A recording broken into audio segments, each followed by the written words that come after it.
What's up, YouTube? I'm Robert, and this is the B1KER Bar Podcast live stream. It is episode 60. Today we have Syd and Macky with us, and you can't see them yet because I'm going to hold you guys hostage for just a minute. So for those of you guys that are watching and not listening, the background's a little different right now, and that's because it is like 190 degrees in my garage right now. There's this crazy heat wave coming through Sacramento, and I can't handle sitting out. I think I would lose all of my weight if I sat out there for like 2 hours. So this is the deal. This is the new and improved B1KER Bar studio with air conditioning. It's so good. Anyways, so I want to thank everyone. I want to thank everybody for showing up. I do want to do that, but I also want to thank those of you guys that are on Patreon. You're the sponsor of the show right now, and you guys are making it happen. So it is definitely very heartwarming every time I get a new person on Patreon, and everybody that leaves, well, I got choice words for you. No, I'm just kidding. But seriously, everybody that's out there on Patreon helping support the channel, it really means a lot to me. And it's $1 a month, and you can put beer in the fridge. You can just be happy that you're getting access to the coupons, or you can pay $5 a month and you'll get a sticker pack, and then really put beer in the fridge, because I need a lot of beer in the fridge. I'm going to drink all the beers in about 14 days is my birthday, and I'll finally be getting off the wagon or back on. I don't know what it's called. Anyways, so if you guys want to have a little bit more insight to what's going on in the channel and what I'm doing, go ahead and hit up my Instagram or my Facebook page. They're both at B1KER B1, so B1KER B1. There's always some new pictures and stuff like that going on there, and I always forget that not everybody on YouTube is watching that. So go ahead and subscribe or like the page or follow, whatever it is this day of the week. Speaking of subscribing, the channel is coming along good, the B1KER Bar channel, but I really want to hit 10K in 1 year. And if you guys don't push that button, it's just not going to happen. So with all of that being said, let's go ahead and get our guests on. And we got Syd and Macky right on. What's up, guys? How's it going? Yeah, Good. How Good. are you? Oh, Awesome not to be bad. here. Oh, I'm so stoked. I'm like not sitting in the garage right now. So like, there's a good portion of the year that it's perfect out there, because Sacramento is not usually like stupid hot, and doesn't get really bad cold in the winter. So it's like most of the time I'm like, this is great. But then there's like a month or two of the summer where it's just like, I'm just sweating, and it doesn't look good on my like messes. I wear all this makeup for the camera to make it look good. And oh yeah, you got to get the different toning and stuff. Yeah. So what do I don't even wear makeup, but I know that's not the right way. Toning. Yeah, we'll have to have a conversation later offline. So how are you guys doing? Good. Yeah. Starting to recover from Macky's Everesting attempt, which was pretty draining on both of us, actually. So we've had a pretty low key couple weeks since then. I can only imagine. So those of you guys that don't know what they're talking about, they run a YouTube channel. Obviously, I would hope everybody that's tuning in knows that. If you don't, definitely go check out their YouTube channel. I have the link and show more, oddly enough. And then outside of that, so you guys are married. You guys typically are kind of van lifing, and because you're both professional racers, but this year is a little bit funky. And it's weird. Yes, it is. I think you guys are in New Mexico. Am I right there? Yeah, we are. We're in Taos. So I think it's kind of funny, because you used to always say that van life prepared us for the apocalypse, and if there were a zombie apocalypse, we'd be ready. We just drive off into the mountains in the van.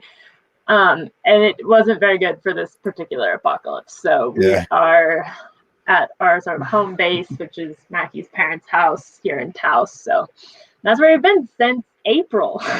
Oh, wow. Which is pretty much, the longest we've been in one place for 5 years or more. Yeah. So that's what happens whenever you sit around for a few months. All of a sudden you're like, hey man, it's my birthday. I think I'm going to try to climb the elevation of Everest in one day on my bike. Yeah, pretty much. When all the races get canceled, you're like, you gotta entertain yourself somehow. How do you even come up with that? Like, was it like you get a Facebook ad and it's like, hey, have you got hit with the stupid book or? Well, it's sort of been a popular challenge recently. A lot of pro roadies, a certain number of mountain bikers have started doing it recently because, once again, racing's canceled. So people are looking for a way to challenge themselves, something to train for. And yeah, I sort of looked around and was like, okay, are there any really good steep paved sections in the area? Because that's how most people are doing it. They're doing it on a road bike. They're doing it on pavement. And I was like, well, no, not really. It would have been a lot easier, but I figured if there wasn't going to be a good section, I might as well just go the opposite direction and go for like most crazy epic one I could possibly come up with. You nailed it. I'm pretty sure you nailed it on that one. Thanks. It's a super interesting challenge because if you find a hill that's steep enough and paved, like we initially when we started talking about it, we're like, maybe if we find the right hill and you could go for a record attempt, because I think at that point Phil Guyman had the record, or the guy right after him. And sorry, like the cats are trying to break down. It's understandable. I can see the little paw sliding under the door right now. Yeah. But anyway, we kind of initially thought we're like, maybe could try a record attempt, but there's nothing around here that really fits the bill on that. So then like plan B was like, what's the hardest possible thing we could come up with? Yeah, because starting at like 9,000 feet of elevation probably is right up there on the hard difficulty level there. Yeah, 9,000, starting at 9,500, topping out at just over 12 was about. Yeah, it was. It's one of the highest. I believe there's one that we know of that's higher, but it was on pavement, and they actually were Everesting up to Everest Base Camp. So that was pretty cool. Or below. I don't know. Or maybe just it's not paved all the way to Everest Base Camp, is it? I don't know. But anyway, it was higher. That one was really high, but it was on pavement and it was a lot longer. If it was me, I would go down to like the beach. And then I would find something that's like 10 feet higher than that. And I would just ride around in circles for like 3 hours. Yeah, I mean, I think the other closer to like 12 hours probably. You don't know how fast I can ride in circles, man. You could go to Hawaii because there's that climb up the volcano that goes from 0 to like 10,000. So you could just do it 3 times. There you go. That sounds easy. Yeah. That's really, I can't tell you guys how inspired I was. I'm sure you guys have heard it about 1 billion times on your channel already, but it was quite an amazing feat. I mean, between just like what Syd had to do on the planning side compared to also your friends that came out and climbed with you, and like Macky, you're just amazing, like athlete. I mean, it just boggled me to think about that kind of climbing at that elevation. I don't know if everybody that's listening has ridden at that elevation, but I know in Tahoe, like the highest that we get is right around 10,000. And I would say when I personally hit like 8,500 feet, man, I start feeling like you're like, man, you're not feeling with it, So are you guys at elevation already? Like you're like living at like 6,000 or 7,000 feet? 85. Oh, wow. So you guys are like pretty much. I actually think Macky didn't even think about the elevation factor of this until we did our first video about preparing for it. And every single comment, everyone was like, you should do it at sea level, blah, blah, blah, blah. And it's like, oh. Yeah, I guess it is a little different to do it from like 85 to 12 than like 0 to 4, but whatever. I started riding bikes in New Mexico, so in northern New Mexico, which is actually at elevation. So I've always raced in the mountains at elevation. Yeah. It's just something I don't really think about that much. It does probably affect you still at 12, sure. At least at the top. Yeah. So there's no question, but I just don't really think about it. Yeah, right. How do you prepare for that? I mean, I watched the channel, but I mean, obviously, not everybody has. Like, what kind of effort did you put into training for that? So that's one of the things that we love about having a coach is we don't have to come up with the preparation. Our coach comes up with the preparation and we follow the training. But it basically, I did a certain number of like 4-ish hour rides, just sort of to like build up that endurance, with the understanding that it was going to be a lot longer than that. But like 4 hours was a pretty good length to settle in, ride hard, feel, pretty strong, and then be able to recover well and not be totally destroyed. So I was doing kind of 4-hour rides and 2.5-hour rides, usually a couple of them in a row, on subsequent days. And then I spent some time riding up and down Fraser, trying to figure out the best route that was going to be kind of the most efficient. Also that I could ride everything, because one of the rules of Everesting is that you have to ride the whole thing. You can't have hike-a-bike sections. So yeah, I eventually just decided to do the dirt road all the way up, which is using road very loosely. I would say towards the top, it's like a fire road. It's basically just a Jeep road. Yeah, I might have missed that. Extremely steep. I might have missed that in the videos, because I know on the one video you were saying that you were going to email them because there was like a 20-foot elevation gain section that you were going to try to do to make it a little easier. So they didn't go for it, or? I never heard back from them. And so I was like, okay, I'm not going to do it if I don't know for sure that it can be a actual attempt. I think we also realized that just going up the road was faster than either way, especially coming down. Like, it was significantly faster coming down. And since you have to descend what you went up, it was like, I'm glad we didn't do anything at all longer than what we did. It didn't need to be any longer. Yeah, I mean, I think it's also worth noting though that Macky has like a 15-year base of like racing professionally, and he's probably one of the few people who can email their coach and say, I'm gonna do an Everesting attempt in 6 weeks, like, get me ready. Like, and even then, like, even for you, I would say you had like 5 laps of 11 where you were trained for it and you were fit and you were fine, and then the rest was just forcing yourself to do it.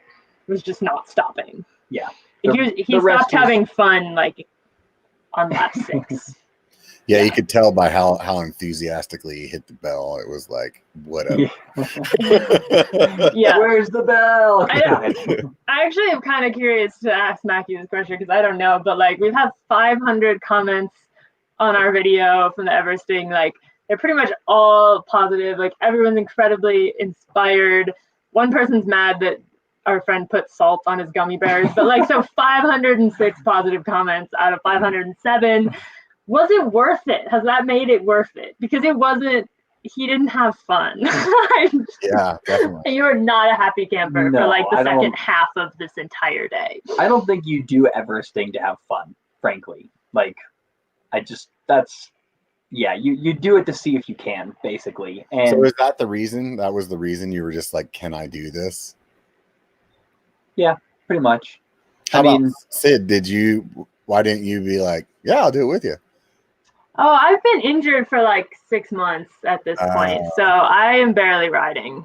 I would definitely, if I were fit, have probably done a half. I don't think, not that I couldn't have done the full, but we would have been out there for 30 hours, which is a lot to like put someone through. Like, if it took Macky 18, like, it would easily take me another like 5 to 10 on top of that. Well, and I have base that Syd doesn't have, because before the previous 5 years when we were racing enduro, I raced cross country really seriously for 6 or 7 years. So I have this base that Syd has an incredible base now, but I have basically an additional 6 years of racing cross country of base on top of that. So for me to say, all right, I'm going to be able to do this, is easier at this point than it is for Syd to, because she just has like 6 or 7 years less base than I do, which is really what this is about, frankly. Like, doing an Everesting, there's a certain amount where you're like, okay, I'm pushing hard, I'm like trying to go fast, and then it's just, can I keep my legs going in circles for the next 12 hours? Yeah, basically. It's insane. I it's just is it like meant to be done like as fast as possible, or like what are like the ground rules of the Everesting challenge? Well, the Everesting record is like 7 hours now. I think Alberto Contador said it, and then some Irish guy beat it. And like I was kind of saying earlier, it comes down a lot to finding like the right hill where you can get that kind of elevation in, like, I don't know what they're doing, like 80 miles maybe. His was 120. So you're not going to be, even if it were paved, you wouldn't have been close to a record with that mileage. And then it's not paved, it's rocky and it's steep and it's, totally different. But I think, honestly, he just wanted to be over, so you were going as fast as you could. Yeah, you definitely started out like you were running ahead of like what your intended time was at the beginning. Yeah, the first 4 laps were great. Were you just feeling good? Like you got like the high of like you're like, oh, I'm finally doing it, and like you're like, oh, I can do this all day. I think also I had trained, like that was sort of the timeline I had trained for, was 4 to 6 hours, and I could, like, I was in shape to be able to go hard for that amount of time. But then and we talked about it with my coach later, and I was like, okay, should I have gone slower those first 4 laps? I'm not sure it really would have made any difference. Like in the next laps, I don't think I would have necessarily felt better on laps 5 through 11. So I might as well have gone fairly fast on those first ones to like save as much time as possible. I mean, I basically gained myself an hour over my projected time on those first 4 laps, and then lost all of that and some more for the next ones. But like, I don't know if it would have been faster had I not gone as hard. I don't really think so. I think it's also like, it's not like you were going hard on those first 4 laps. Like they were a lot faster than the later laps, but like you were doing like an hour to the top, and his fastest time to the top ever is 40 minutes. So that's still like 45 or 48 or something. But that's still like a good 10% slower. Yeah, maybe even 20%. So it was probably felt really doable until your legs had 5 laps in them. And stuff doable. Stop feeling as fun. Is that about whenever you put out the birthday present, Syd? No, I think that was lap 8 or 9. Yeah. No, I felt pretty good the first 4, and then still felt okay on 5 and 6. I was just moving slower. Probably 7 also, and then 8 was when things started getting harder, and I had the mechanical, and so it was at that point that things got really hard. And I was like, I need as much encouragement as I can get right now. Was that the issue that you had with the cranks? That was the very last lap. So that was in the dark. I'm riding with him, his brother's riding with him, and we're like 3/4 of the way up the hill, and he is going so slow. Like, it was really funny when we were planning this. Like, his brother hasn't really ridden at all. He's like, "Do you think I can keep up?" And we're like, "I don't know, man. Like, he's not gonna be going that slow after 11 laps." He was definitely going that slow, and then he just stopped. He's like, "My crank stopped turning," and he sits on the ground and is like, "Fix it." So what exactly happened?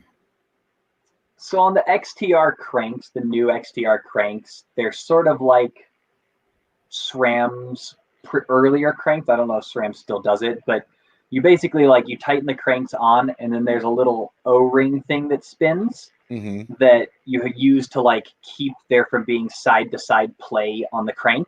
Oh yeah, like the little plastic thing that SRAM uses.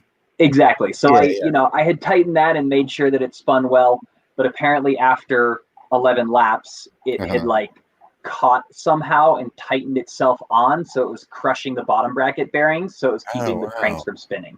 Oh, that's crazy. I was wondering what happened. Somebody also asked in the comments just a minute ago. Yeah, it was annoying. It was fixable. Yeah, we just had to get like something in there and Luckily, we had Mackie's brother, who's a rock climber, so we're like, you have the strongest hands of anyone here. You can probably sort this out. I suspect I would have gotten it eventually. Uh-huh. It just would have taken a while. Like, Yeah. I would have figured it out, but I was just like, this is too hard. It was dark. He had been riding for 17 hours at that point, probably. Like, we were very close to the end. It was just like a bad moment, for sure. That's likely, though, isn't it? It always is like right when things are as tough as they can possibly get, it's always like, here's a little extra. Yeah, You know? pretty much. So you got that flat as well, and that didn't work out to plug? So I apparently sliced the sidewall. The hole was like, I stuck a plug in originally, but it was so big that it wasn't going to hold. So I was like, okay, put a tube in, blew it up, and then apparently the tube had a hole in it. Yeah. So that was my fault for not having checked my equipment. Future, check your tube. Check your spare equipment to see if so what? Work. Like you couldn't put a couple of bacon strips in there? Like I've done that before. You stick like 2 or 3 of them in it. It was just like I had one of those really big plugs and stuck it in there, and it was like it filled up the space, but I could tell it was like the second I put air in it, it was just gonna like leak around the edges. Yeah. And so I was like, okay, there's no point in using a CO2 now, having it leak, having it go flat, and then putting a tube in 2 minutes from now. So I was like, whatever, I'll just put a tube in. And then, like I said, I forgot to. I just use tubes so rarely that, you have it on your bike and you're like, it's been on there for a while. It's fine. And it wasn't fine. Just recently, I basically did the same thing, kind of like cut the sidewall, but like right at the rim. And I had to use the tube. First of all, let me tell you, taking cush core off it on the side isn't the most fun, but actually went pretty good. I was pretty impressed. I remember like making a post on Instagram being like, you guys are silly. I did it in like 10 minutes, but it was a pain. But I put that tube in. I mean, and I remember when I took it off my bike, I was thinking to myself, this thing's been on here for a long time. Yeah. Like who knows how many times I've like thrown this bike down a hill, or you know what I mean? We're like, just let it go. And you're like, this tube might not work. So it definitely happens. So what did that like intrigue you guys to like consider to maybe do something like more than that? Probably not more than that. I mean, I think we'll do other challenge style things because it's a good way to give you something to train for, to get you out the door. But I don't think I have any desire to do another Everest. He doesn't ever want to do that again. No, that was, it was good. I'm glad I did it. I would say it's one of the few times, like I definitely, when I edited the video, we had to have some redemption in there, but in real life, there wasn't that much redemption until like 3 days later. Like I was pretty much like, things started being pretty crappy on like lap 8, and it was just like survival until the end. So I mean, honestly, all the the comments and the congratulations and that kind of stuff from people, that was really cool. But that made it worth it, I would say. But like the actual doing it, not that fun. Did we lose Rob here? Maybe somebody will let us know in the comments. I don't know. Maybe it's us, though. No, we seem to be fine. Okay. Well, I don't know what's going on. Well, someone wants to know if we'll do BC bike race. We would totally do BC bike race again. Oh, totally. Got nothing on that Everesting thing. No. Wait, no, Robert was back for a second. We loved BC bike race and would definitely. Oh, we're running the show now. Great. All right. Hostile takeover. I didn't even know that would work. I thought if his internet went out. He'll be back. Always happens on Sundays. Okay, cool. There he is. Maybe. Hey, welcome back. I don't know. Apparently, hey, we were just going to run the show. It's the internet is usually us, so we're like, oh, we must be off, and then people are like, you're running the show, and we're like, oh, crap. Let's see here. How's my audio? Not bad? Yeah, can hear you. Yeah. All right. Let's see if I can turn this. Uh-oh. Technical difficulties. Technical difficulties. We'll just keep talking. How is the bike shed? Assuming you're talking about our bike shed, it's awesome. Got it screwing up. Oh, There wait, you are. there you go. All right. No, they're I'm back. just gonna have to leave it be. All right. Well, guess that's the way it's gonna happen today. So It happens. I was asking you guys about the Everest thing, and I didn't get to hear the answer. So I don't know if you guys went through the whole answer or not already. Oh, what was the question? Oh, if we would do, well, definitely he's not going to do it again. Yeah. I've No, been it watching was, this show. I've been watching this show on Amazon called The World's Toughest Race. And have you guys seen that show? It's just basically like a suffer fest for like 11 days. And it was just like one of those like epic kind of like adventure races, you know, where they're like paddling and then they're swimming and then they're stand-up paddleboard and then they're mountain biking, then they're whitewater rafting and all this and that and the other. And I mean, when you've done something like what you did with that Everesting attempt, like I would feel like it gives you like kind of like initially where you're like, all right, I did it. I don't ever need to do that again. And then I would imagine that there's a certain amount of time that goes by and you start thinking about doing something else again. yeah, I think, like, I definitely think that we will do other challenges, but I don't necessarily think that we will do other Everesting challenges, because that was That was classic. I'm trying not to do that again. That means it didn't hang up. Yeah, that was pretty good. Right? All right. Now I got it. I got my little airplane clip on it now. All right. There you So go. some other challenge, but not anything else like to that degree. 18 hours riding up and down the same hill really wasn't that great, frankly. Yeah. Like, I'm glad I did it, and you know, had a lot of people say that it like inspired them to get out and ride or to like go climb some more or something like that. Yeah. That's awesome. That definitely, like, that's one of the reasons I did it, was to see if I could do it, but also to like inspire other people to be like, hey, what's something that I've been considering doing that I think would be really hard, but I want to try, to have them feel like they could do that. Yeah. So that made it worth it. But yeah, no, one time was plenty for me. Yeah. I think we definitely have some bigger things that we'd like to do, like bucket list things like that. But in terms of actually like pursuing an Everesting record, I don't think that's in the cards. Like we've talked about doing like a 24-hour race as like a team. I think that would be kind of fun to do sometime. Probably only once. I think that would be another one of those things that you're like, I don't ever want to do that again. But Right. It's a good idea once. Yeah.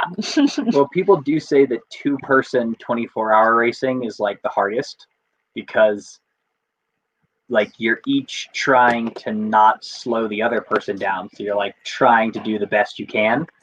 But since you're both having to do that, you're like both going really hard. And you don't really sleep if it's just 2 people. No. Probably. That's the thing, is I'm not super interested in things that involve sustained sleep deprivation.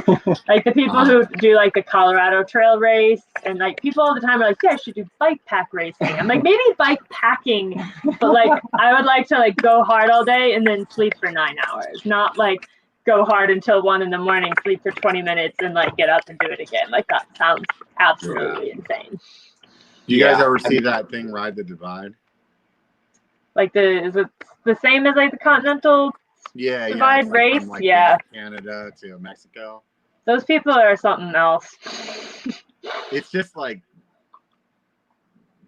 I don't know, something like that to me sounds like it would be really fun. I mean, obviously not to try to like beat the record, which is just ungodly fast. Yeah. But like to do something like that where like maybe you took a month off, you know, and you're like trying to do that, or 2 months or whatever, you know what I mean? I feel like that would be like super fun. For sure. I think it'd be a fun experience. Yeah. but not to race it. Yeah. Yeah, definitely not to race it. Those guys that race that thing are just, I think that like, I don't remember what the record is. I think like the men's record's like 15 days or something like that. I think the women's record is like a day longer. And then there's like a single speed record that's like 19 days or something like that. It's just insane, like amount of just riding constantly and like as little sleep as possible. Yeah, going back to what Syd said, it's the sleep thing. Yeah. You know, Yeah. Someone asked about Leadville. I know that's not really on our bucket list particularly either. Leadville, I think, is like really maybe overrated. I dare say that on the internet. I don't know. I've heard Leadville like a million times, but I actually don't know what it is other than a race. What is it? So Leadville is sort of the iconic 100-mile race. It's probably the best known, and it's because it starts in Leadville, which is at like 10,000 feet. So it's high altitude. It's 100 miles. It's hard. It's been going on for a long time, so people can compare their times to like known records.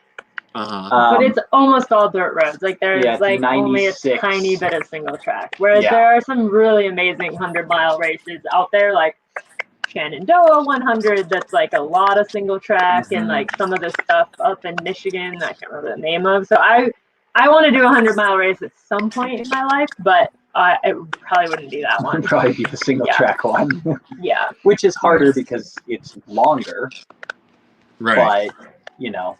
Yeah, and people are winning Leadville in like 6 hours, I think. Whereas like that's nuts. for like some of these more single track ones, it's like 8 or 9, you know, at the top end. So like imagine how long for everyone else. Yeah. But yeah. That's crazy. 100 miles in 6 hours. But you said it's like fire road, like it's 96 miles of dirt road and 4 miles of single track. It's just really high elevation. Yeah, and it's an out and back, so you're doing the same 48 miles plus 2 miles of single track, and then turning around and doing the reverse on the way back. Wow. So, which, you know, I mean, that's like, I get it. I don't know. There's part of me that's like, I'd like to do it just to see how fast I could do it, but it's not really about wanting to ride the trail. It's about wanting to see what my time would be. Yeah, racing. So yeah, it's racing. That's what I love about racing is like even boring trails become exciting because you're racing. There's like, you're not just going out to like ride a trail. You're going out to compete with other people, and then that makes it fun, even if the trail itself is nothing to write home about. How did you guys get into racing? I've been racing for a long time.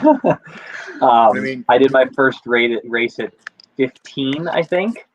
And I was doing an after-school mountain bike program here in Taos. And the people who run the program were like, hey, there's a race in Angel Fire. Do you want to try it? And I was like, sure, that'll be fun. And I went and did it and had a blast and have pretty much been racing since. So that would be 18 years now.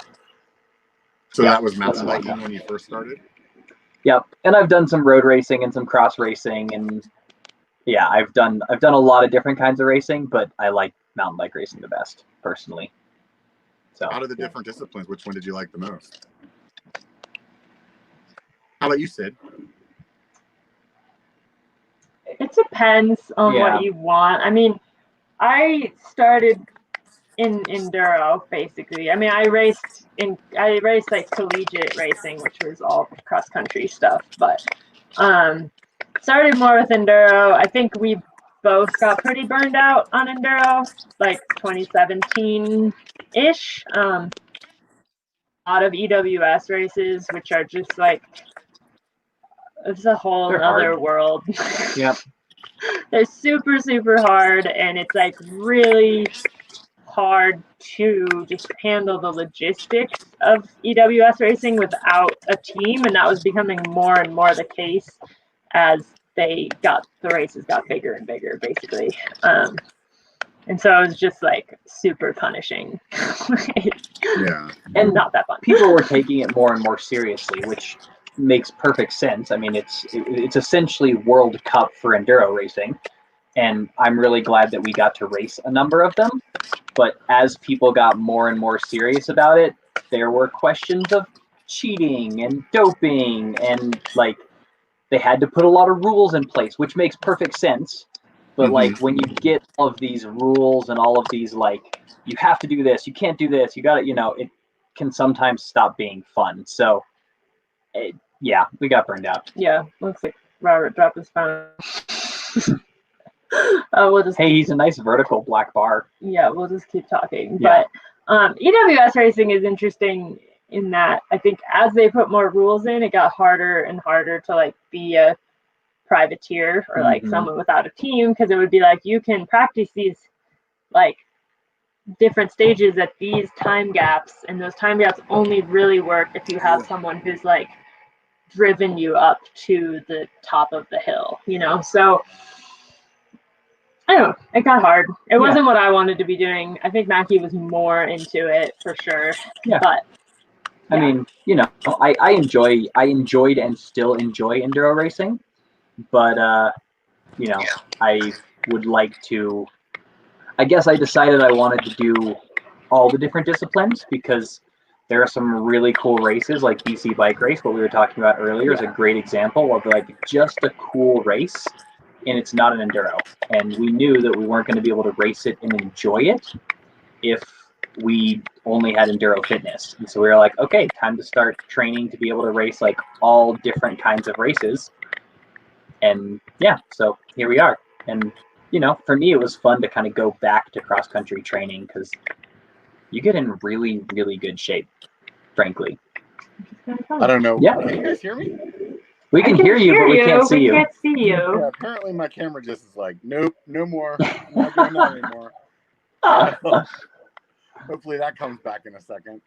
So, God only knows what's going on here. This thing's a mess. Apparently, that's the way things are going to be for me today. I'm going to try to get through this, and if it keeps being an issue, then we can go ahead and we'll just have to try again some other day or something like that. But, all good. Anyways, so what is it that you guys are missing most about not being on the road?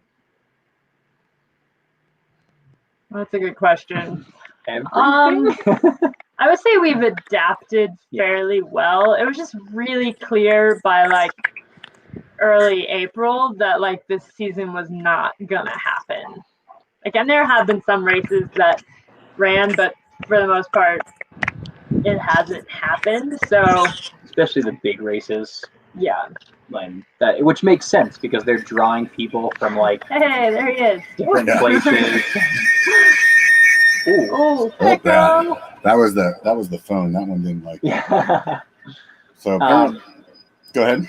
Oh no, I was just gonna say, like, we acknowledged that people did not want people in vans traveling to a lot of the places we wanted to go to, which was totally fair. Like, Moab is sort of the perfect example of, it's a small hospital.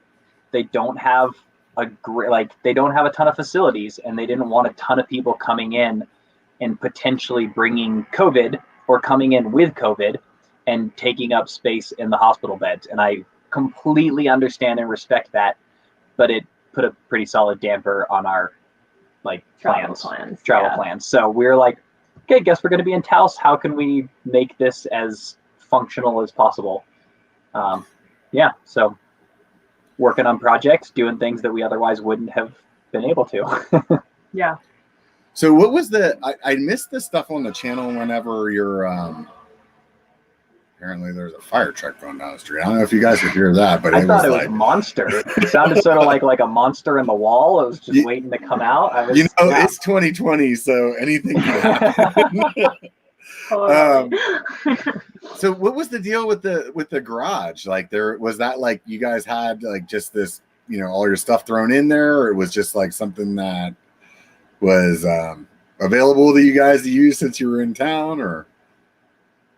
Yeah, so we are currently staying at Macky's parents' house, and we've been using that shed for years to store all of our stuff, but it was a total disaster. Like, we had too much stuff, And like And a lot I of helped bikes. build this shed with my dad and siblings like 15 years ago, probably, like a while ago. And so it had sort of been, it was our sports equipment shed, and we were using it, but there was a lot of sports equipment between the family that wasn't getting used, and it was disorganized, and we were like, rats. and there were rats, and we were like, let's try to make this like a functional space that we can go up and work on our bikes and have fun working on our bikes up there, and organize it the way we want and just make it like a cool space. So that was the first of our COVID projects that we tackled. Yeah. And we're really, I mean, we were up there this morning just kind of hanging out and working in there because it's a nice space. It's comfortable. Tools look like they're easy to find. We know, like, hey, I need a wrench, and you just like reach up and you grab the wrench, and That's a novelty. That's new for us. Yeah. Right. Compared to having to like dig it out of the van and like take the motorcycle out and all that other stuff. Yeah. So you guys do ride motorcycle too, right? Yep. I actually rode the dirt bike for the first time yesterday in about a year, because we rode in Sun Valley last year. I dropped mine in a river. So dropped hers in a river. Didn't quite want to say that. And then the later part of the season was more like XC racing. And then I separated my shoulder, got AC separation in October. And so obviously I was off the moto at that point.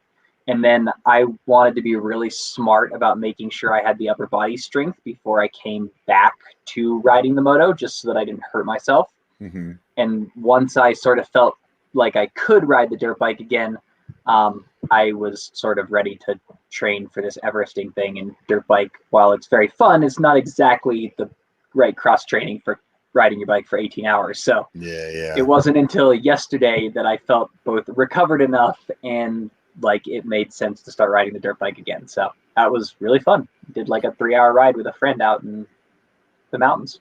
So you guys know just as well as I do, like, being a YouTuber, you don't always get to watch everybody else's videos, like all of them, you know? And when you said that just a minute ago, was the AC separation the clip that's in your intro video? No, that was just a scar. Oh, okay. No, the AC separation, he basically dove off our friend's porch face first. Why'd you do that? I mean, with his bike. So the bike was supposed to come with him, but it didn't really. So our friends in Arkansas are trail builders, and they have this awesome house with like a big deck into the woods. So they built like an absolutely massive drop, probably like 15 feet to a subpar landing. They acknowledge but the landing wasn't really the problem. The takeoff was the problem. problem. Macky just blew it and basically just like dove headfirst into the ground. Yeah, there are a lot of reasons why I screwed it up. The main one being I was tired from having raced Oz Trails Epic 50-miler like 4 days earlier, and I didn't take the drop seriously enough, and I didn't like check out the landing and I didn't do all the things you should do. I was just like, this is fine, I got it, and then I totally blew it. There was a little bit of hubris involved. Yeah. Oh yeah, totally. Yeah. So you get like a little complacent, basically, or like, oh yeah, I can do these drops all day long. Yep. That's and I mean, crazy. I know it was well within my skill set, but that's, that doesn't, just because it's within your skill set doesn't mean you don't take it seriously. And I needed that reminder. Especially when it's that big. Yeah. So it was, it was a very good reminder, very effective reminder. How about you, Syd? You said that you've been injured for a while now? Yeah, so I have a hip injury that's been really, really slow. It's like a nerve impingement, basically. So it sucked, basically. Yeah. We haven't really done videos about it because we just couldn't figure out what was going on. And it's super unhelpful to just have like everyone on the internet being like, you have a labral tear, you need a hip replacement, when it's like my issue isn't actually in my hip. So it's like super frustrating. The internet is like really efficient about telling you about how to live your life. Yeah. And so I basically haven't ridden this year at all. Yeah. Which sucks. I've been riding an e-bike recently, which is super Really fun. awesome. I mean, yeah, Like, we hadn't gotten to ride definitely- together because, like, so Syd broke her hand in August. at Grand Targhee, and then we rode together like twice, and then I separated my shoulder, and then we rode together like twice, and then Syd got the hip injury. So basically, it's been a year that we haven't really gotten to ride together. Except for the e-bikes, which has been awesome because it has been what 10 months and we hadn't gotten to ride together. Yeah. And so the e-bikes made it possible that we could ride together again, which was really cool. Yeah. So I've done multiple PRP injections and like all sorts of other wacky treatment that does seem to be working. So that's good. It's just nerve injuries take a really long time to heal. Yeah, I had a nerve injury in my forearm once. Yeah. I didn't even know what happened. Like I basically woke up one day and like 2 of my fingers weren't working anymore. Wow. And at the time, like guitar, like I played guitar a lot. It was like that was like my chord hand, and I just remember feeling like my life was like over because it was like something that I like completely loved with all of my passion, and they said that they thought like I must have like hit something in my forearm. Weird. And it like messed up the nerve, and basically you had to wait for the nerve to like grow back. And they're like, oh, it grows back like an inch a month or something like that. And like seriously, it was like a millimeter a year or something. Yeah, I don't even know what it was. Like, something crazy, right? So like they were actually talking about like fusing my like that last joint in your finger, like the one closest to your tip. Because like basically if you pushed on it, it would just bend back all the way because there was nothing, like there was no strength to the first 2 fingers, like they just bend right back. And it was like the strangest thing, but it took like 6, 7, 8 months maybe, and then it was fine.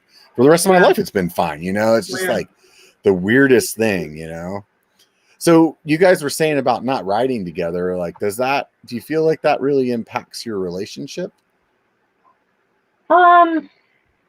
Not as much as I might have thought as we maybe did at the beginning. This winter was really hard, I think, because I was just in a lot of pain and we didn't really know what was going on. And like I couldn't leave the house practically for like 2 months. Oh no. The unknown was the hard. Yeah, but I don't know. I think it's been good for our relationship in a lot of ways because I think we were very dependent on that. But honestly, ever since like the pandemic started, it's just been like everything has been so different that's just like this tiny piece of it. Yeah. It's like Syd can't ride or train, but also we're not in a van and we can't race. And we can't like go to the grocery store without a mask. Yeah. And we have to like think through all these things in ways we didn't. And we can't visit our friends and like I mean that's just like a tiny piece of like this year just being totally fucked. Yeah. Sorry, I don't know. Can I? No, you can say whatever you want. I don't care. We try not to curse on our channel, but we're in a biker bar now. Yeah, my lady got in a car accident. Somebody T-boned her, and basically, like, it screwed up her back for a while. Wow. And I mean, it's still screwed up, obviously, but because of that, she couldn't mountain bike for a long time, and that was something that we did together a lot, And I always like we quote unquote train together, you know what I mean, like, and I always feel like in a relationship when you have like those things that you can go do together, like whether you like go to the gym together or something that you're like kind of suffering is what I'm getting at when you do that together. Like I always feel like that pulls you really closer together, and it was such a long time that she didn't ride with me, and I missed it. I missed it a lot, so that's why I was asking, and well, there's actually neurochemically, they say that like the chemicals your body releases when you are doing something hard actually makes you like bond more closely with the people you're with. So there's a good reason to go work out with your special someone. Yeah, totally. I mean, I think that goes along with, like people that are in like, accidents together or something like that. Anytime you go through something together and it's just, I don't know, it pulls you tighter together. And that's why I always try to do stuff with my kids, like force them, like my kids got into riding bike because they didn't actually have an option. You know, it was like I would tell my son, like, hey, you want to go mountain bike? And he'd be like, nah. I'd be like, go get your bike. Yeah. Like, it wasn't really an option, you know, but like I would ask him like he actually had the option. But it's funny now, you know, he's in the military, and like when he comes home though, he's like, Dad, let's go for a ride. Like I miss it, you know. And like that's I don't know, I enjoy doing those things, and like I said, I really think those kind of things pull people a bit closer together. And Totally. I think, you know, America is probably getting a dose of that altogether, you know, because of the pandemic. People were actually like spending time together and doing a lot of things outdoors. So it's it'll be interesting to see if it sticks, you know, like for me, I don't know how populated the area is that you guys are in, but around here, like where I would normally ride is like packed now with like people. And, you know, it's like part of you is like annoyed because there's so many people and you're like, this was my land. Get off my trails. Right. Yeah. You know, and then the other end of it is like, dude, that's really cool that so many people are like getting outside and actually like doing something instead of sitting on the couch or whatever, you know, but it's in house you might now see someone else on the trails. Yeah. Whereas before you wouldn't. Before you could pretty much guarantee you would see no one. Yeah. We've had the same reaction. Like it's so cool. People are going outside and a lot of them are riding bicycles, and that's awesome. And I hope they keep doing that because I mean, it's a good community of people. It's good for your health. It's fun. Like there are a lot of reasons to do it. So hopefully people will keep doing it instead of just being like, pandemic's done, I'm gonna watch TV now. Yeah. I mean, on the plus side, if they all just like let it go, there could be some really good bike deals on the used space in the coming that is December. Very true. Yeah. No, I've heard people say that. It's like almost impossible to buy a used bike right now. Yeah, if you have one, sell it. That's for sure. Yeah. Like it definitely goes. Like I sold a bike for a friend, and it didn't take that long at all. It was like up and down pretty quick. So I actually just bought a new bike. I haven't told anybody what it is yet, but Ooh. yeah, right. So I'm getting ready to sell my other bike, and I'm like, man, I'm looking at that thing, and I have abused the hell out of that thing. It's like on one hand, I want to like, you know, obviously get a decent amount of money for it, but on the other hand, I'm like, man, I don't know.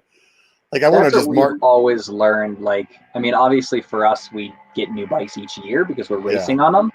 But for us, it's like it's not worth the time to like try to get the absolute maximum you possibly could get, because like I'd rather not spend that time and essentially like lose some money, but have that time and have somebody on the bike enjoying it. Yeah. Like, and the other thing too is like, okay, so you know, do you spend all this time and money into like redo the shock, redo the fork, redo all this, and then sell it? It's like, well, you can just spend all that money on it, or you could sell it and be like, hey, you know, these things need to get worked on.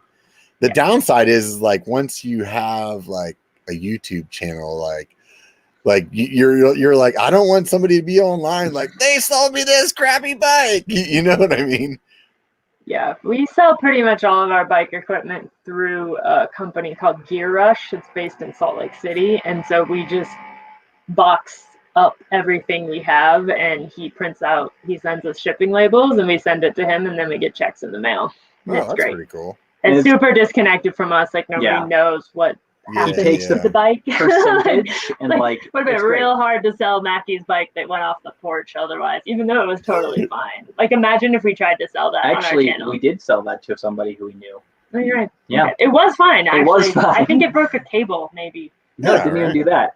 The bike was totally fine. I took all the force in the ground. I'm just saying, though, it's better for us to have it like a little disconnect for the most part. And then we don't have to spend the time like listing it and relisting it and blah. You know, we're just like, there you go. Take your percentage. Send us the check. Everybody's happy. Like it's that's definitely the way to.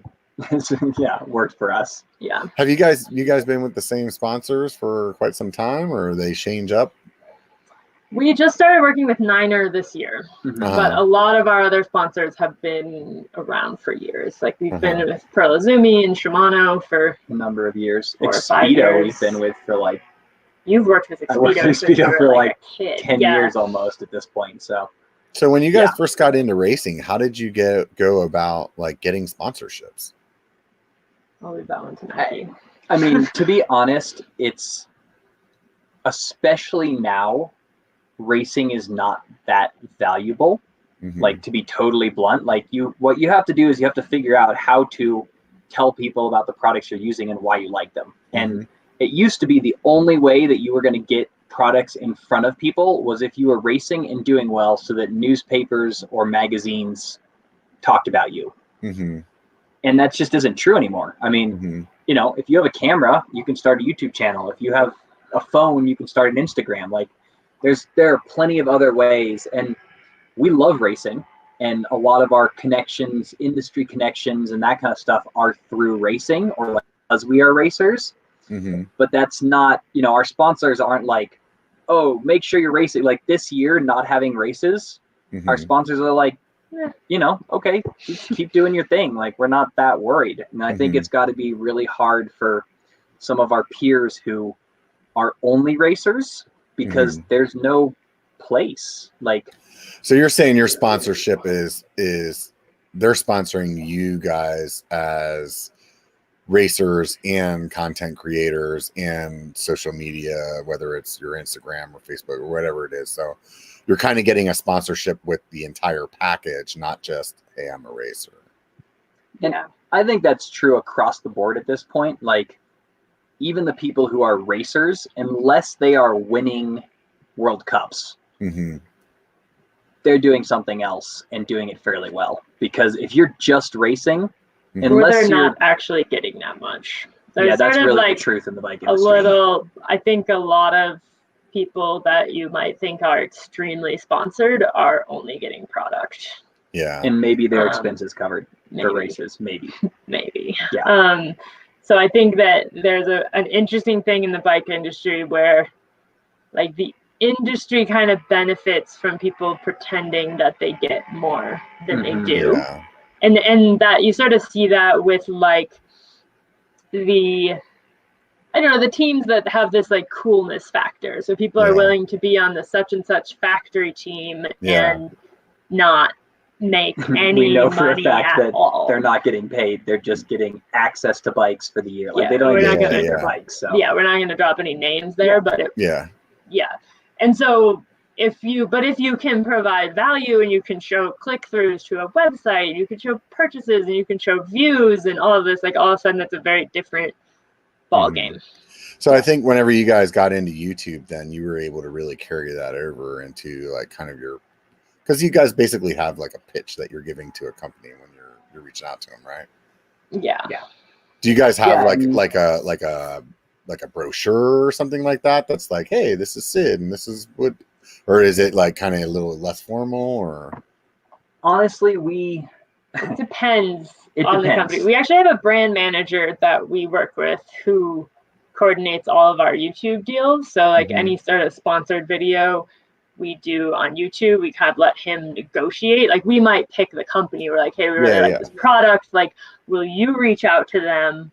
Or we'll sometimes even reach out. Yeah, but then we're like, okay, we're stepping back and letting you guys like hash out the details. And then for a lot of our bike industry sponsors, we've just had really long-lasting relationships, so we do all of those negotiations ourselves. I also think the bike industry isn't really ready for brand managers. Yeah, they're not totally up to speed on it. I mean, you'll know, at least from my perspective, like where I've been, like, I'll talk to some companies, they totally get YouTube and what the value is, and you talk to other ones and they're like, whatever. Yeah, maybe it's just because I'm 43 and fat, you know. They're like, yeah, what if I was like doing Everesting attempts, they'd be like, all right. It really, though, it's like it has to do with being able to provide value. And like that's what we've told, like we have lots of kids be like, I want to get sponsored, what should I do? And it's like, you just have to provide value. Like you don't have to be the fastest, you don't have to win things, you have to provide value, because there's this idea of like, if I race a bike or if I, you know, whatever, I should get stuff for free. And it's like, why should a company give you anything for free? Like the idea isn't getting free stuff, it's giving value in exchange for product or money or whatever. Like it's a two-way street. And once people understand that, then they, you approach these interactions differently. You say, hey, here's what I can provide to you. Are you interested in working together? As opposed to like, give me free stuff. Yeah. We all want totally. free stuff. That would be cool. Yeah. And I think that's one of those things that you learn along the way too. I mean, just, I can speak to it just from the YouTube perspective, whenever you first start, probably because you've seen other people like, oh, I got this free thing. So you're just like, oh, that's how it goes. You get like X number of subscribers and then you just get free stuff all day. And then everything's free. You never pay for anything again. And it like doesn't really work that way, No. So at what point did you guys did your channel get to before you started really seeing like that play well into like your portfolio, let's call it, I guess? Well, I mean, we started our channel in 2017. We didn't do a very good job doing YouTube in 2017, but we did technically have a channel. We were totally just like, upload this, random videos every once in a while. Please don't go watch our early videos. Please don't. But I think at that point we did have fairly big Instagram followings, and we were racing a lot of EWS stuff, so we had pretty solid sponsorship. And then, like, I would say, what would be what just for perspective? What's a pretty big Instagram following? Like 15, 20K I think I followers. had like maybe 30, something like that. We've kind of like since completely ignored our personal Instagram accounts and like lost a lot of followers.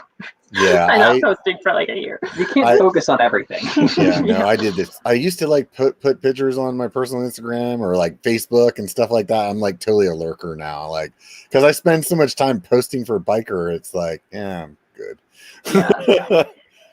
Yeah, I would say our sponsors were all just like pretty stoked that we were doing YouTube right away because it was just like another avenue that we were doing stuff.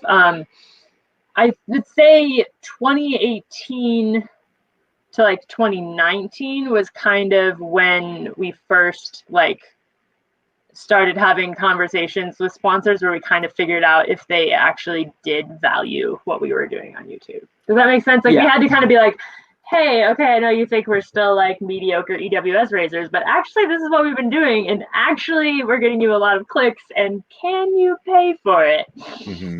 Yeah. And frankly, we had some sponsors who were sort of like, yeah, it's cool you're doing YouTube, but we'd prefer you do such and such, we want you to do more things for us specifically. And we were sort of like, that's not the direction we're going.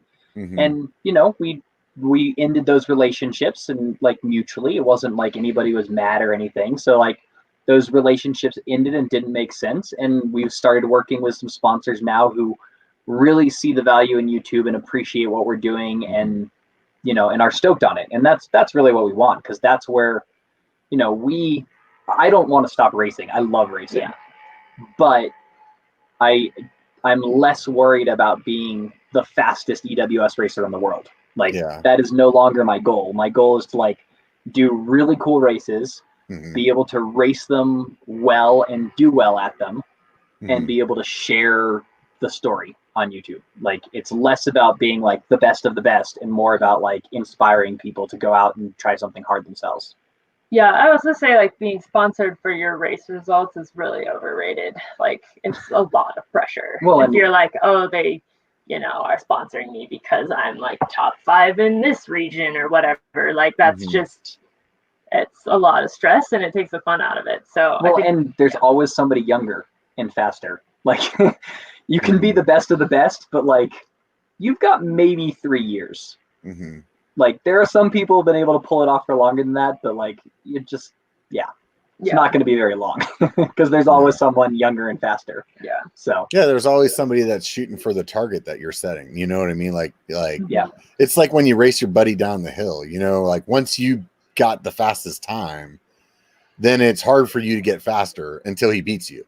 You know what I mean? Or she, he or she, like they beat you then by 30 seconds. Then all of a sudden you're like, what? And you're out there like hammering it hammering it until you get them, So I can totally understand. So where that's coming from.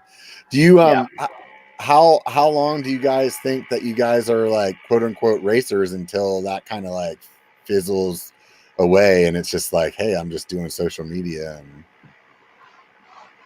I don't want to stop racing. Yeah. Because I like the competition. I like the people you meet at races. I like the places you get to go.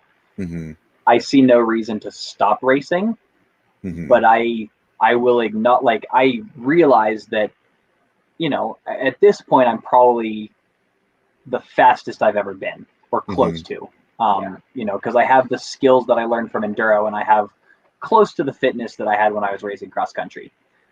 I know that 10 years from now, I'm not going to be as fast as I am now. And that's okay. But it doesn't mean I want to stop racing. Like, you know, you don't have to be the fastest to have a great time racing. Like racing is about so much more. So, yeah, I would totally say for the past couple of years, like all the races we've chosen to do have been more like personal challenges at this point.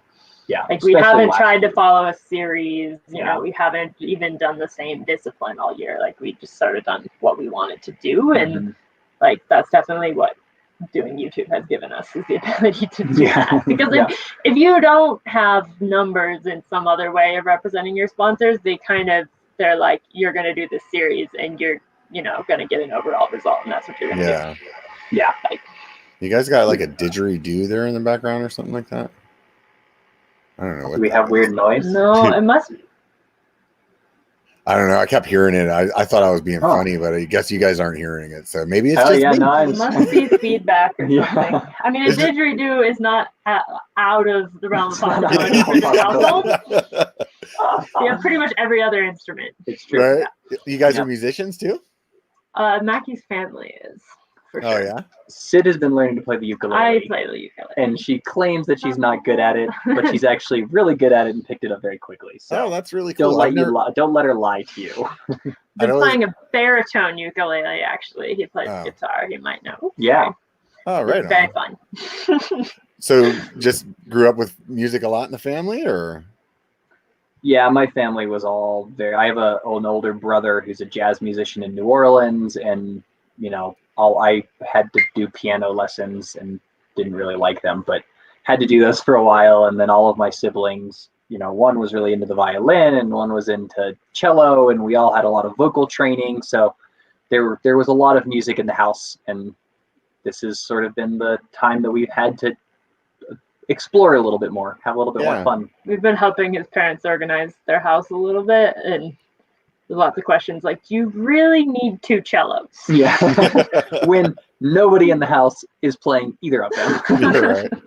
You never know, though. There could be a night where it's like one too many beers. Right? Like, let's get the cellos out, man. Oh, man. That's funny. So you always, though, like, kind of just grew up with music then, huh? That's really cool. A lot of singing and, you know, like I said, a lot of vocal training, singing different choirs and stuff as a kid. And, you know, it sort of sticks. I always thought the piano would be fun to learn, but according to you, it's not, huh?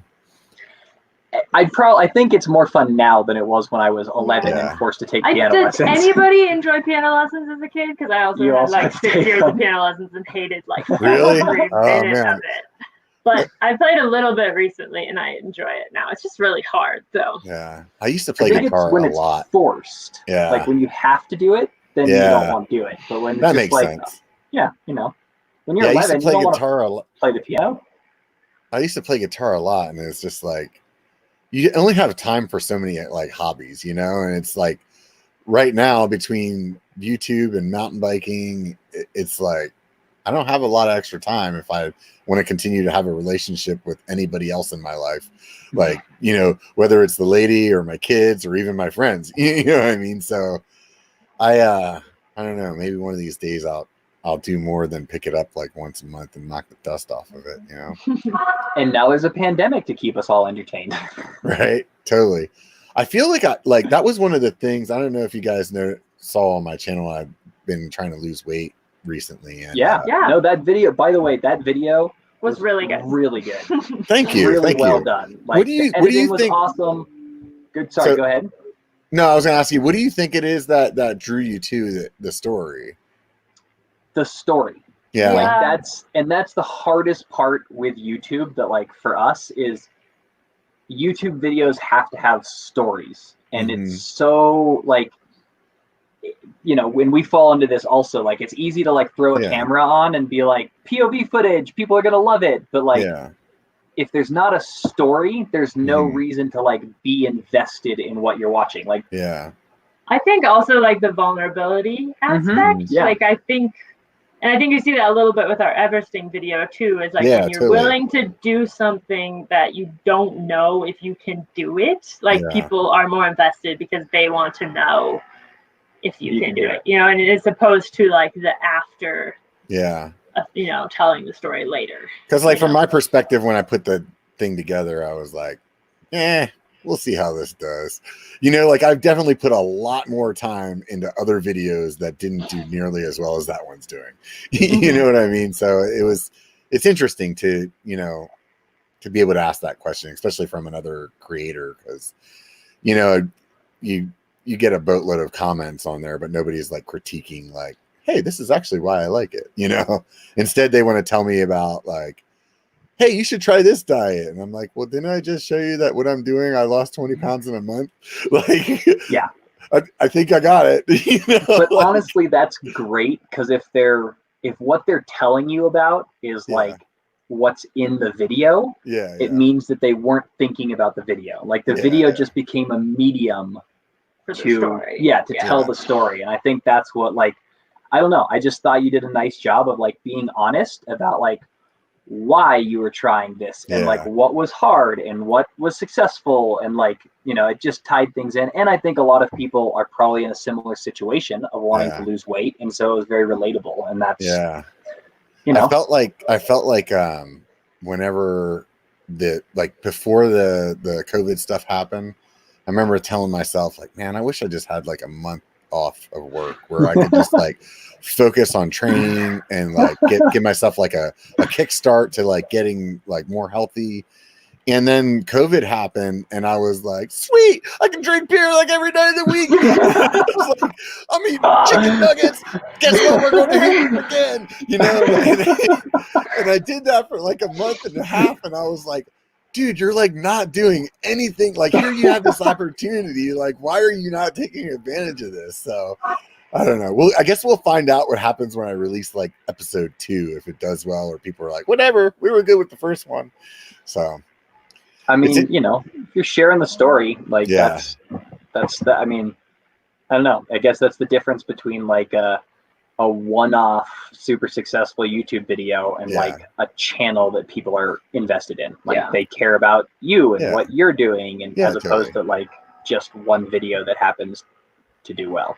And that goes along with what I said earlier about, joking about them telling me how to diet or whatever. It's really just that person being invested in like in you and being like, hey, here's some knowledge that I have that I think would work for you, and I think I enjoy all the comments, even the ones where people are probably trolling. Like, I'm like, oh, that was funny. I'm definitely going to hit back on that one, and I don't know, maybe it's just because of my personality or whatever, but I don't know. It's a fun place, and I think that I enjoy it, and obviously you guys enjoy it. What's your favorite part about running the channel? Raking in the dough, man. Right? All like $30 a video. $30 a video. That's a good question, actually. I don't know. I think the community aspect for sure. Like, just like kind of getting messages out of nowhere from people who are like, you helped me with this, or like I was going through a tough time in my life and I watched your videos and that made it better. And I never expected that when I started. Like that was like the last email that I ever thought I would get would be like, hey dude, I was in the hospital, and that kept me happy. I'm like, whoa. Totally. Doing that, so we did a challenge leading up to Macky's Everesting where we basically we're going to send stickers to everyone who climbed the amount that they said they were going to do in the month of July. So that could be like the whole Everest or half or quarter, and that was super rewarding. Like really the cool stories we got from people, like someone who had a stroke last year and like the doctors said he would never ride again. Like he did half Everest and like set a personal best on like some of these climbs and stuff. And like I don't know, that's just super cool. Like you don't really get that as a racer at all. Yeah. Well, and as part of that, like we created a Strava club that people could join to like share their workouts and stuff. And there are a lot of people like commenting on each other's workouts and encouraging each other, and like that community of like supporting one another and encouraging people to like try something that maybe wasn't comfortable for them was really cool. How did you guys keep track of the people and like be able to do that? I mean, you can't do that on YouTube comments. So. We learned some things. Yes, we that did. we will do this better in the future. But we just had everyone sign up on a like Google form at the beginning with their email, and then at the end we sent them an email and they submitted like a screenshot of their Strava. Oh, okay. And like plus there was like, tell us your story, or like how old are you? And and our youngest, we had 2 11-year-olds do a half Everest, and one they both signed up for the quarter Everest but then did a half. Yeah, which is awesome. One boy, one girl, so that's super cool. And then our oldest was a 76-year-old woman who did a full Everest. So how long did you have to do that? So it was for the whole month of July. Yeah. So basically, like, what is it, 29,000 feet, something like that they have to do in a month? 1,000 feet a day, essentially. If you wanted to do it full. Yeah. That's a pretty hefty month, man. You know, since I've been doing this just basically I've been riding every day since I decided to start losing weight. So, and I think last month I might not have ridden like 3 days out of 4 weeks, right? And I still only had like 15,000 feet, you know, like. It depends on your terrain a little bit too. We definitely had some complaints from people in like Illinois who were like, I can't do it, it's impossible. And we're like, just ride your bike, it's okay.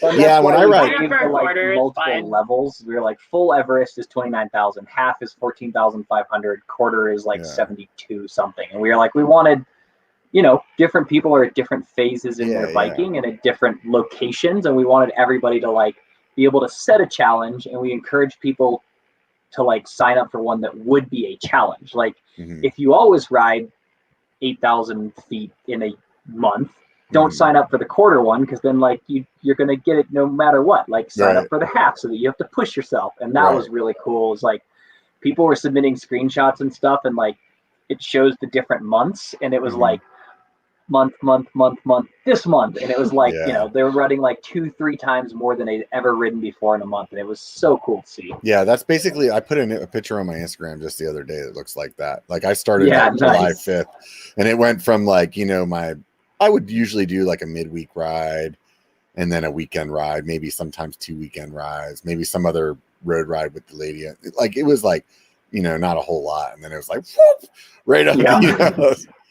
So I've been riding, you know, basically every day. And I was wondering, like, as a professional athlete, like, how often do you ride? Do you like rest every 3 days, or do you like just go out there and is a rest day actually just riding, but not as much? Or we get to talk about one of our favorite things, which is recovery gains and the gray zone.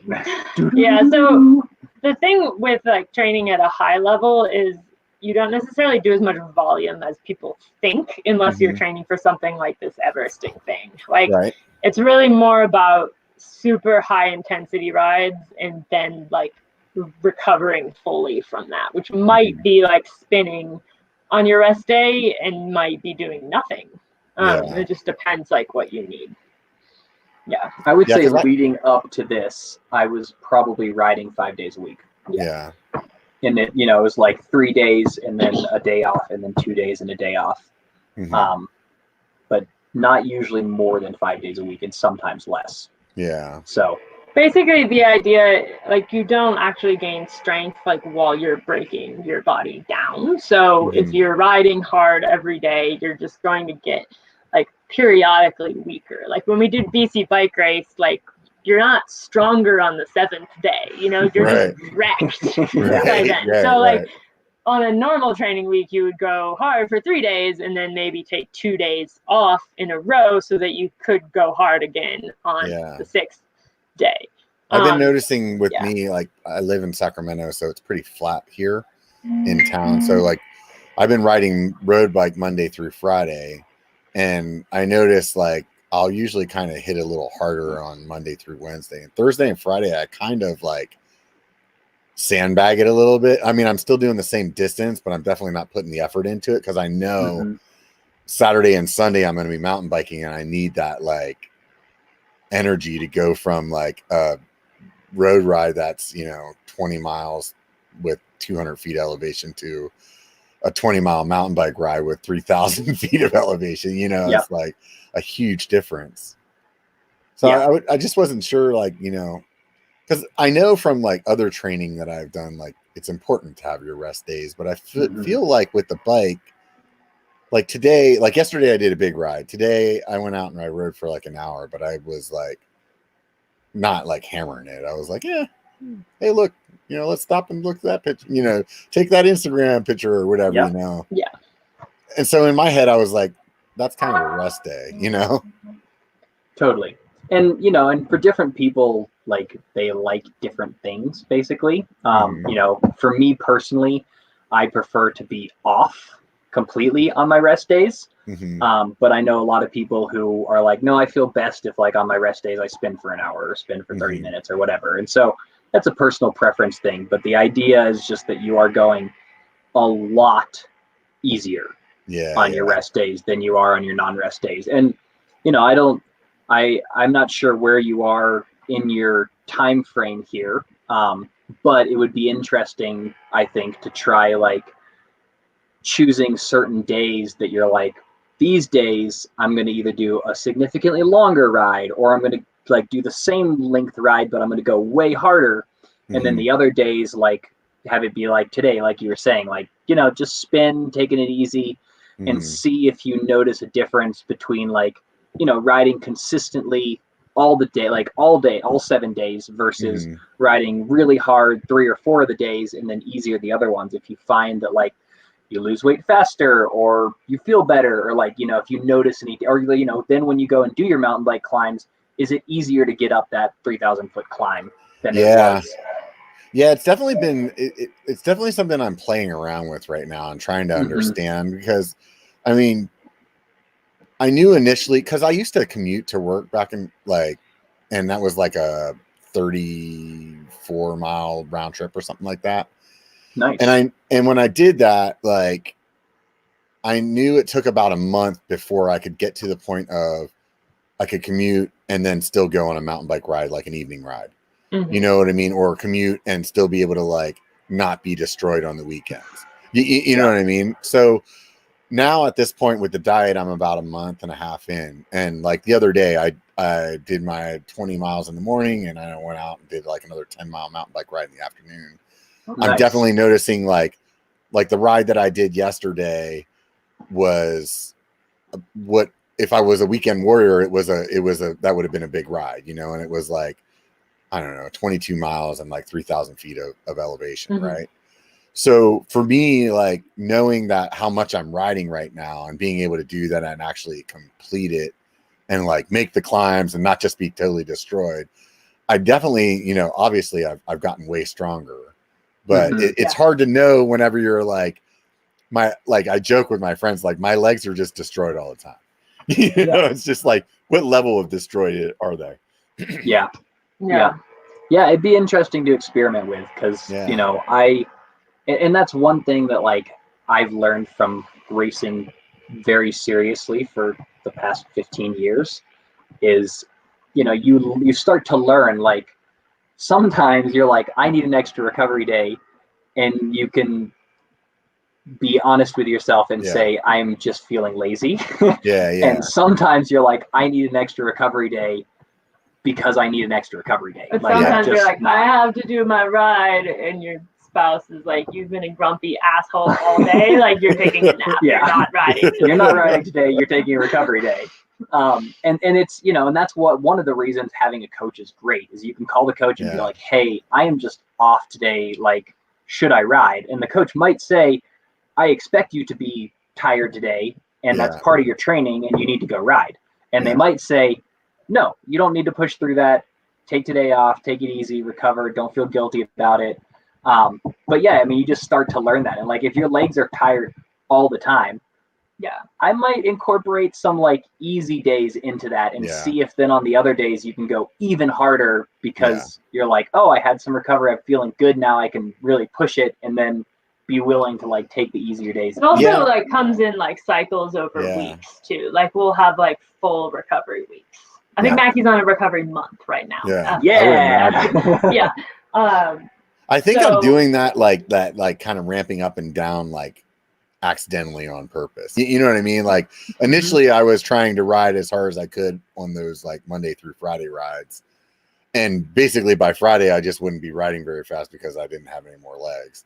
And now I'm like Thursday, I'm like, I'm gonna take it a little bit easy. You know what I mean? I'm like trying not to hit the same, like, I'm like, I'm gonna finish this ride. There's not gonna be any PRs on that. You know what I mean? Like not even third places. It's gonna be like wah, wah, wah. You know? But there's a climb coming back up to our house here, which we do a lot, like after every ride. And I think I have the QOM on it, and I think I also have like probably the slowest time. Like I'll look there, it's like 6 minutes, you know, still lots in the 7s and 8s, and then like 24. Like what was going on that day? Like obviously we were very tired. Yeah, right. Yeah. I stopped and picked apricots that day. I don't know. That's when you get like the PR on some like route, and you're looking at it and you're like, dude, every time that we ride that, we stop in the middle there and talk. So it's like the only reason I got a PR today was because I was by myself. You know, there was nobody to talk to. Yep. That's funny. Yeah. So what other kind of exercise do you guys do to stay in fit other than like riding? Strength training in theory, though, that has been not great this year. Yeah. Well, so basically weightlifting. But that has been, because gyms are closed, we ended up making dumbbells and a kettlebell out of concrete. Because you can't buy them. You can't buy them. Anywhere. Turns out they're all sold out everywhere. Yeah. But we made some of those, and then once again, it depends on the time of year. Like I was doing a lot of strength training over the winter, partially to strengthen my shoulder. The shoulder. That's good. You remember. Well, it's because this one hurts today. I crashed on my moto yesterday, and this one is sore. But yeah, there was more strength training, a lot of strength training happening this winter to strengthen my shoulder, to try to get back like to the upper body strength that I wanted. And then this spring things slowed down from a strength training perspective because I was more focused on like the fitness side of stuff. And I knew for Everesting, I was also going to be descending 33,000 feet. So I needed to have some upper body strength, but I have done enough descending when I'm transitioned back more towards more strength training, shorter rides, more moto riding, like a bunch of this cross training stuff that I was doing less of because I was so focused on Everesting. So when you guys were on the road, did you guys just have like a 24-hour fitness pass or something like that? And that's how you like went to the gym, or was we it went just to local rec centers the most, I would say, because they're just generally Community like centers. a lot cheaper. Yeah.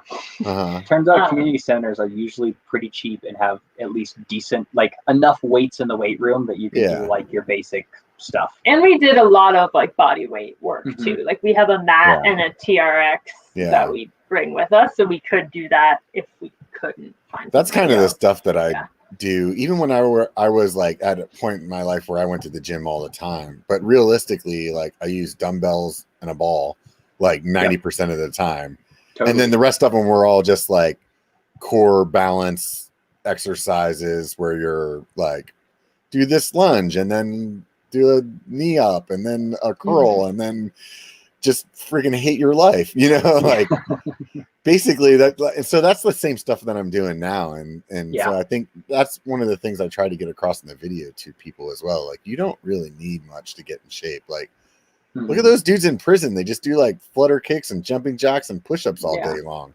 They're strong. Well, I was going to say, if you're like, especially if you don't have access to it, that's not an excuse to not do it. Like, you know, I saw you have some adjustable dumbbells and stuff, and like, that's awesome. We made some dumbbells. But if you don't have that, like, turns out a gallon of water weighs 8 pounds. Yeah, right. Like, you know, that's fairly easy to find. Like, you know, a rock who cares how much the rock weighs? If it's hard for you to pick up, you're probably gaining something. Like, and if it's not, pick it up a bunch of times. You know? Yeah, exactly. Macky's brother, before we made the dumbbells, had like weighed all these rocks and like left them on the concrete with like different numbers written to them. So we would go and like move them around. That's awesome. Really heavy one with the 15-pound one. This can be the 5-pound one. Yeah. That's awesome. Yeah, even just like the you know, the kind of like gravity exercises there, they'll do a lot. When I joined the Army when I was 18, I weighed 155 pounds. And when I got out of basic training, which there's no gym work in, I put on 30 pounds. Wow. Like, so like you can do that, you know, just running and push-ups. And apparently if you're stupid, you do a lot of push-ups. Yeah. So, What are you guys looking forward to, like as far as getting on the road after the COVID goes away? I'm not even sure we're thinking that far ahead, because we don't know. I don't want to sound pessimistic, but I think it's may still be a while before we are free to travel like we normally would, and before races are back, because you bring a lot of people from all over the country and the world in the same place, and like that's not great. So do you guys think that they'll do something with the races, kind of like the way that like other professional sports are going, where it's just like, hey, you guys are going to go race Downeyville, except for nobody's allowed to come watch? But nobody came and watched it. No one came to watch it. So, like, you know, Downeyville, maybe there were some people watching, but maybe at most mountain bike races, it really is just, it's so participation oriented. It's not like a baseball team that's like 20, I don't know how many people are in a baseball team, but like, you know, there's like sometimes it's 1,000 people racing. So, or even there are races running now. Like there's a stage race going on in Colorado Springs next month that they are going through tons of precautions, and unfortunately, like a lot of the precautions kind of like take away some of the best aspects of racing. Like I think hanging out, like they're doing individual starts, I think, or something, and I don't know. So I think we're just kind of, I mean, obviously I'm still recovering, so we don't have a huge incentive on my side to race, but I also I've done enough racing that I'm willing to just say this year isn't the year. Like I just, do the Everesting challenge. We'll focus on some other stuff, try to get back, get into really good shape. There's plenty we can do. I mean, we also, like we said, we did the bike shed, and then we started our board game, Send It. Been quite the year. We've found other ways to entertain ourselves. We have not been bored. So how did the board game come along? Like you guys were just like sitting around, bunch of post-ride beers, and we're like, dude, let's make a game. I'll tell it. So we were hanging out with our friends in Arkansas, and one of them kind of coined this phrase where he's like, send it to end it. Yeah. And I kept getting set around, and then the next day Macky does this face plant off the porch. So we were kind of like, we need to reevaluate, we need to change the slogan. It needs to be like, what was it, like analyze and send evaluate it. And Evaluate and send it. Yeah. This kind of as a joke, and then I'll let you. And then we were playing board games because I couldn't ride my bike. And we were like, we enjoy board games, and there's some great ones out there, but there aren't any mountain biking board games out there. And we were like, wow, that really is a shame. And so we were like, let's just throw ideas around, see if we can come up with something that would actually be fun as a board game.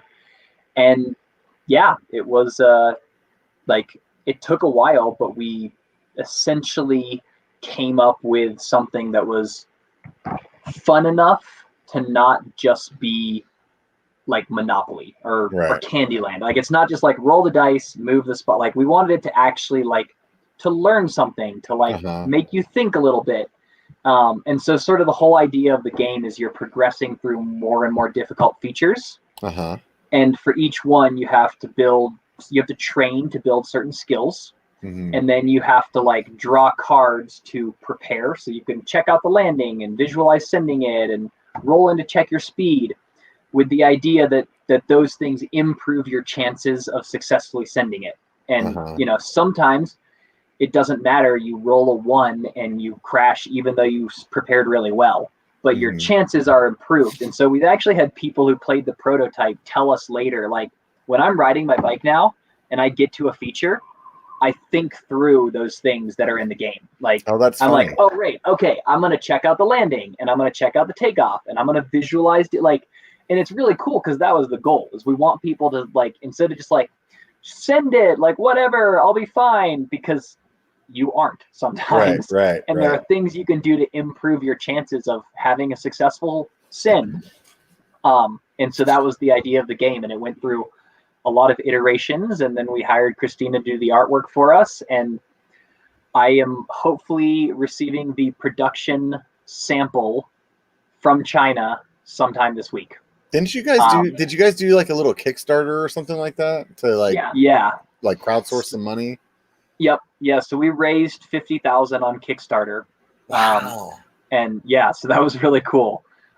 Did you guys think that it was gonna like go, like, did you think when you're like, hey, let's put 50,000 up there and see, like, were you like, our goal was 25,000 actually. Yeah, so we doubled our goal.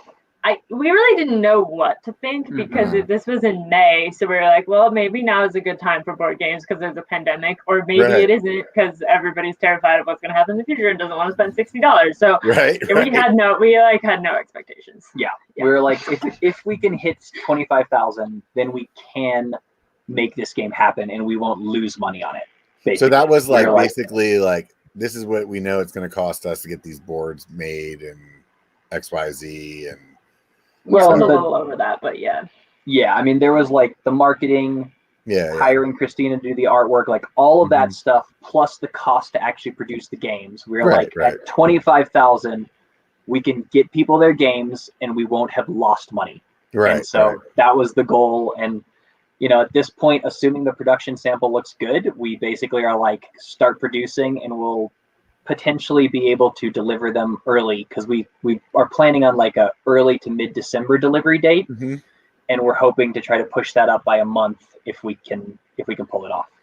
That's super cool. So at that point, like, is your first order just like all the people that were on the Kickstarter, or like do you have to like get more than that too, so you have some like inventory? We'll probably get a little bit more. We had some bike shops make orders. Yeah, by like 10 or 12. Yeah.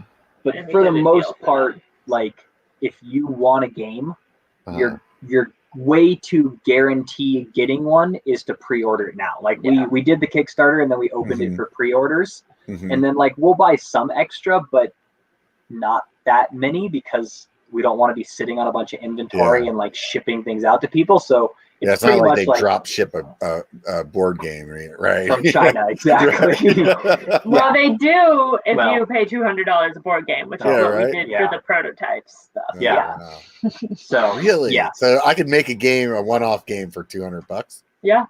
Yeah, we did it. Probably less if it's less complicated than yours too. That's like true. There were. Yeah, if you have a simple game, maybe like 100. How do you guys even go about finding a place to make a board game? Like, I wouldn't even know. Just Google. Make a board game. Or print a board game. And then there's a number of companies that do one-off ones for prototypes, basically. And it's like $200+ per game. So we were like, how many do we need to like take pictures, send to a couple people to like try? And like, that was just that was an expensive investment. Well, and I would imagine you probably want to hit up a couple of them too, because you want to like see like their quality compared to like another ones. Well, less that, because you aren't buying the final game through that same company, because they specialize in one-off ones and they're so expensive. So it was more just like, find one that we know would have good enough quality for the pictures and for the prototypes, and then at that point, like, just get the ones that we needed. Like, we sent one to Brian, BKXC, and so like get them out to a couple people, but they are $200 a piece. So hopefully those people are like willing to promote it and are reaching enough people that like it's worth that. And then as soon as we knew or had an idea of how many we could print and like how many people had ordered them, then we went and found a company in China that could do it at a cost that made it reasonable for other people to buy it as opposed to just one at a time. Right on. You guys, Yeah. you said you guys like playing board games. What are the board games that you guys like to play? Played a lot of Settlers of Catan. Yep. We lost Pandemic 6 times in a row right before coronavirus became a thing. So I have to Yeah. check. I don't know that game. Pandemic. Yeah, so these are all what are like, You know, they sort of mid-level. fall into like, mid-level complexity where like you have Monopoly and Candyland and those and Uh-huh. Clue, like games like Yeah. that. Those are like big box store. They cost $25 or $30. Right. They're super simple. Yeah. And then you have like ridiculously complex games on the opposite end that are like Yeah. $150 and like million Thousands of pieces. And Yeah. you have to spend 45 minutes reading the rules and I've played some of those and I can enjoy them sometimes. Yeah. But we were like, we want something in the middle that like, you have to be an intelligent human being to like play this game Yeah. and enjoy it, but you don't have to read the rules for 45 minutes. You can learn how to Right. play it like quick and Yeah, it's mountain yeah. biking. Yeah. So we were like, we trying to play find that balance. a game called Ticket to Ride a lot here. Do you guys Yes. ever play that one? Oh yeah, Love that Ticket one's to fun. Ride. Yeah. Yeah. That's a Super- similar complexity of like, There's you're some strategy thinking involved, the but- strategy, but you're Yeah. not like reading the rules for an hour. Right. Yeah, no, and the thing that's fun about that game too is like you can teach a pretty young kid how to play it as well. So like Mhm. if you're at a friend's house, like they like the grown-ups and the kids can kind of all sit around the same table and still have fun at the same game, Totally. which is cool. Yeah. Right on, man. So Yeah. what kind of bikes are you guys riding right now? You said We're on Niners yeah. this year, and we basically have their full gamut. We've They've got spoiled us they have spoiled us. thoroughly. So we have their XC race bike, which is the Rocket, mid-level kind of trail bike, which is the Jet, the bigger travel enduro bike, which is the Rip 9, Mhm. and then gravel bike, which is the RLT, and then they sent us their e-bikes before they came out so that we could Yeah. be part of that. You guys launch. really So did get the whole we have the Yeah. full Yeah, the Yeah. e-bikes are more of a loan, probably. Yeah. But yeah. but they're super they're fun. super fun. Yeah. I haven't I had a ridden hard one. time getting them back. I haven't ridden one on the trail yet. I'd really like to. One of these days, I'm gonna go rent one or something like that. But They're really fun. They are really fun. Yeah. We got my dad on it, and he hadn't ridden in like 7 years, and He's 75. he's 75. yeah, I saw a video. Yeah, and like it was just so cool. Like he rode, he did the full Everesting Yeah. on his e-bike, and then finished it off with a ride up the same ski valley hill and back, which is like 2,500 feet, and he did it not on an e-bike at the end, like at the last day of July. So it was just so cool to see him like gain that fitness and confidence and really get back into riding. So Yeah. now he takes the e-bike out every once in a while. We convince him to come ride with us on trails and stuff. It's super fun. Out of the bikes that you guys have in the stable there, which one do you find yourself grabbing the most? Recently, it's been the Rocket because that was the one I was Everesting on. And that's the XC or the trail? Yeah, that's like the XC race bike. Uh-huh. I just wanted as light a bike as I could have, basically, for Everesting. And then I'd say the Jet is probably Jet is like it's super well rounded. Yeah. It's like a 29er 120. yeah, Oh, Okay, 121 so like a city. short travel 29er. Yeah. I keep telling people that. short. Yeah. Yeah. Yeah. That size It's a is nice so size. it's super awesome. fun. Yeah, like you can ride at the bike park. It's not the perfect bike for a bike park, but you can. Yeah. But it's just amazing to just like take out and go ride trails. Like you Uh-huh. can just go ride for hours, and it's not too heavy, and it's got enough suspension, and it's a great bike. You guys both ride 29ers? Yeah. We We also ride the same size, which is awesome. Yeah. The lady and I ride the same size as well too, so that Nice. that works out good. She's Yeah. pretty tall, so that always works well. I haven't ridden her new bike though. I got her a 5010, Santa Cruz 5010, and Nice. we built it out earlier this year because she finally got to a point where she's like riding again. So Awesome. it's been really fun for us going out together, but I hadn't taken hers out yet. I really want to. She normally travels a lot for work, So like my plan originally was like, oh, I'll build this, and then she'll be in like Arkansas, and I'll be like, oh, hey, I'm gonna borrow your bike, or I'll just tell her when she gets back. And then COVID hit, and I'm like, now how am I gonna pull this off? Yeah. Now I have to ask for permission instead of forgiveness. Right? So we'll have to see how that goes.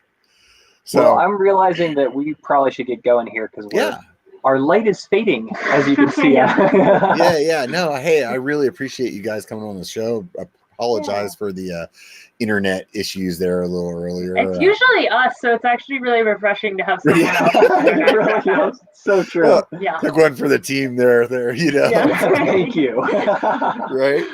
So real quick before you guys go, I always like to ask people, what other YouTube channels do you watch? Whether it's like mountain bike or not mountain bike, like just what other content do you like to watch? I'm pretty obsessed with binging with Babish, which is a cooking channel. Oh, right on. It's really great. He recreates food from movies, so it's like really complicated, weird things. Oh, cool. That don't generally exist. Like he did the Lord of the Rings feast recently. Oh, yeah. Nice. And you should watch it because it's perfect YouTube. Like it's flawless. Like everything from like, you know, the consistent camera angles and the consistent aesthetics and the voiceover. It's just the pacing. And the really pacing, good. Yeah, it's really well done. And it shows binging with what? Binging with Babish. Babish. Okay, I'm gonna have to check this out. Yeah, and he has like what 7.5 million subscribers. So but it's obviously working for him. Like multiple million like per video. It's like super consistent. Yeah. So wow. That's crazy. There's a lot to learn there for us. We're like, let's try to learn some of this stuff. Right? Yeah. Well, that's awesome. Well, hey man, I appreciate it. Let me go ahead and wrap this up. Honestly, I really appreciate you guys taking the time to chat though. It was super fun. Yeah, it was super fun. I was really excited to hear about all the Everesting, and hopefully everybody else was as well. Everybody out there that's listening, if you guys are on the Patreon, I appreciate it. If you're not, you're doing it wrong. So go help me out. Please hit the like button and the subscribe button. That would be great. Like I said earlier, trying to get this thing to 10K in a year. That would be, I want to prove Social Blade's algorithm wrong, because as it is right now, they're saying no, that's not going to happen, but I think you guys can do it. I really do. So, and everybody out there, just remember one thing: it only takes a bike to be a biker, so get out and be one.